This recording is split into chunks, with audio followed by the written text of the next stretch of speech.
మా ఫ్రెండ్ జార్జియాకి వెళ్తున్నాడు. వీసా కూడా వచ్చింది. ఇంకో 10 డేస్ లో అర్మేనియా నుండి జార్జియాకి వెళ్తున్నాడు అని చెప్పి వీడియో చేసి అయితే నేను ఇన్స్టాగ్రామ్ లో, యూట్యూబ్ లో అప్లోడ్ చేశాను.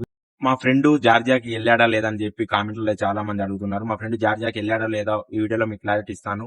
మా ఫ్రెండ్ జార్జియాకి అయితే వెళ్ళట్లేదు. ఎందుకంటే ఆడు ఏ ఏజెన్సీ ద్వారా వెళ్తున్నాడో ఆ ఏజెంట్ ప్రజెంట్ దుబాయ్ లో ఉన్నాడు. అతని క్లయింట్స్ దుబాయ్ నుండి అయితే నలుగురు జార్జియాకి D1 వీసాకి అయితే వెళ్ళారు. వెళ్ళగానే అక్కడ జార్జియా వాళ్ళు మీరు ఇండియా నుండి రాలేదు, దుబాయ్ నుండి వచ్చారని చెప్పి వాళ్ళని డీపోర్ట్ కొట్టి డైరెక్ట్ దుబాయ్ కి మళ్ళీ పంపించారు. సో వేరే కంట్రీ నుండి వెళ్తే ప్రాబ్లం ఉంది అని చెప్పేసి ఆ ఏజెన్సీ అయితే వద్దని, రిస్క్ తీసుకోవడం వద్దు, నీ డబ్బు నీకు రిటర్న్ చేస్తా అని చెప్పి మా ఫ్రెండ్ కి అయితే డబ్బులు కూడా రిటర్న్ చేసేసాడు.